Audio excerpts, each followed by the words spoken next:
Assalamualaikum warahmatullahi wabarakatuh. Halo teman-teman semua. Pada video kali ini kita akan membahas tentang Kesultanan Delhi yang bertempat di Sumatera Utara. Pembuatan video kali ini bertujuan untuk pembuatan tugas akhir dari mata kuliah Pengantar Studi Sejarah Peradaban Islam yang diampu oleh Bapak dosen Muhammad Nofar Rizkullah MSI. Mari kita simak penjelasannya secara bersama-sama ya. Bagaimana sih sejarah terbentuknya Kesultanan Delhi? Kali ini kita akan membahas sejarah Kesultanan Delhi yang bertempat di Sumatera Utara. Kesultanan Delhi terbentuk pada saat Kerajaan Aceh melakukan perluasan wilayah di Sumatera Utara. Pada saat itu, Laksamana Gocah Pahlawan diutus menjadi wakil Kerajaan Aceh di wilayah Aru. Kemudian, di daerah Batak Karo, terdapat 4 raja yang masuk Islam. 4 raja tersebut yang mengutus Laksamana Gocah Pahlawan sebagai raja di Delhi. Sultanan Delhi sempat mengalami pasang surut. Salah satunya pada abad ke-18 terjadi huru-hara setelah wafatnya Tuanku Panglima Pederap. Perpecahan tersebut terjadi karena perebutan kekuasaan yang dilakukan oleh 4 anak Panglima Pederap. Kemudian, setelah perpecahan itu terjadi, akhirnya Tuanku Panglima Pasutan menjadi penguasa di Kerajaan Kesultanan Delhi. Yang pada saat itu, Kesultanan Delhi sempat berada di bawah Kerajaan Aceh, Siak, dan Belanda. Pada tahun 1861, akhirnya Delhi menjadi kesultanan independen. Kemudian, setelah Indonesia merdeka, Kesultanan Delhi juga ikut berkembang dengan sangat pesat. Bukti dari kejayaan Kesultanan Delhi berupa Istana Maimun dan Masjid Al-Raya Mahsun yang berada di Medan. Wilayah pemerintahan Kesultanan Delhi mencakup wilayah yang cukup luas. Salah satunya Kota Medan, Langkat, Sukapiring, Buluh, Cina, dan beberapa negara lain di sekitaran pesisir. Kedudukan tertinggi dari Kesultanan Delhi ini yakni Sultan.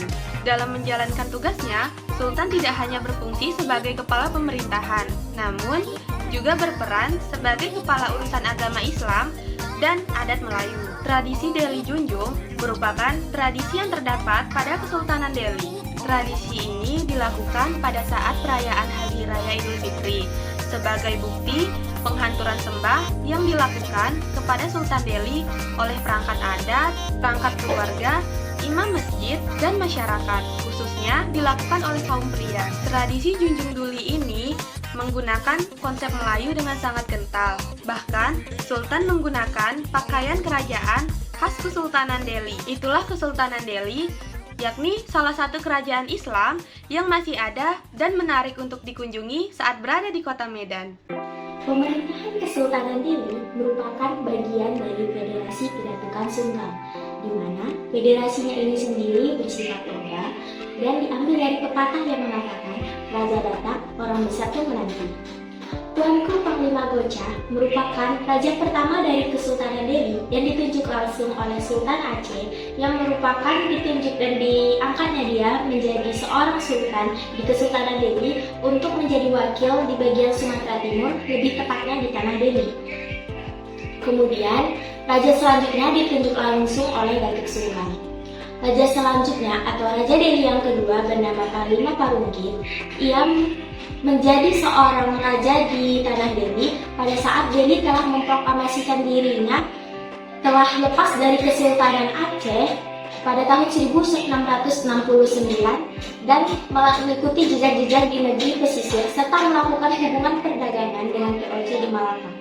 Kemudian, raja ketiga dari Kesultanan Delhi, atau lebih tepatnya adalah Panglima Pederap, ia melakukan pemerintahan dengan melakukan perluasan wilayah di daerah pesisir hingga Sedang dan lain-lain.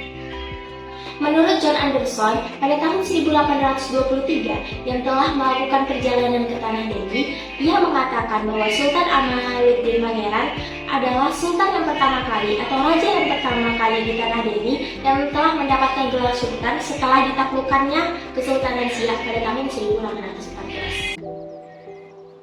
Nah, sekarang kita akan membahas raja-raja di Kesultanan Delhi. Yang pertama ada Tuanku Panglima Gocah Pahlawan, yang kedua ada Tuanku Panglima Perunggit, yang ketiga ada Tuanku Panglima Pederap, yang keempat ada Tuanku Panglima Pasutan, yang kelima ada Tuanku Panglima Gandarwahyu, yang keenam ada Sultan Amaluddin Bagendar, Yang ke-7 ada Sultan Utsman Perkasa Alamsha. Yang ke-8 Sultan Mahmud Al-Rashid Perkasa Alamsha. Yang ke-9 Sultan Al-Ma'mun Rashid Perkasa Alamsha.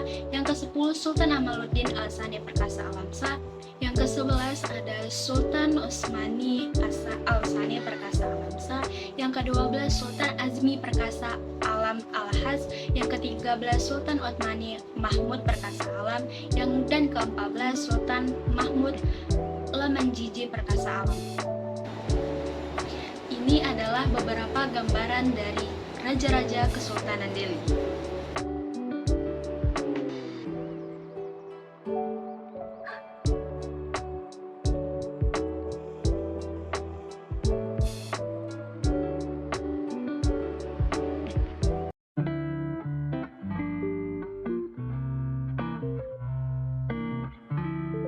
Salah satu bentuk peninggalan Kesultanan Delhi adalah Istana Maimun. Istana Maimun sendiri berdiri dengan beralasan sebagai bentuk kejayaan pada masa Sultan Ma'mun yang dipimpin oleh Sultan Ma'mun Al-Rashid dan berlokasi di pusat kota Medan, tepatnya di Medan Maimun. Selanjutnya, peninggalan Kesultanan Delhi adalah Masjid Raya Al-Ma'sun. Masjid Raya Al-Ma'sun ini berdiri dengan beralasan untuk memajukan peradaban Kesultanan Delhi yang dipimpin oleh Sultan Ma'mun Al-Rashid Perkasa Alamsha yang berlokasi di kota Medan, tepatnya di sisi Mangaraja. Selanjutnya, peninggalan Masjid Raya Al-Utsmani. Masjid Raya Al-Utsmani ini berdiri dengan beralasan agar Kesultanan Delhi memiliki masjid tersendiri untuk kesultanannya yang dipimpin oleh Sultan Utsman yang dilanjutkan Sultan Mahmud dan berlokasi di Medan Pelabuhan. Peninggalan selanjutnya adalah Taman Sri Delhi. Bisa dilihat, Taman Sri Delhi merupakan bagian dari Istana Maimun dan berdekatan dengan Masjid Raya Al-Ma'sun yang dulunya untuk tempat peristirahatan Kesultanan Delhi yang dipimpin oleh Sultan Ma'mun Al-Rashid Perkasa Alam.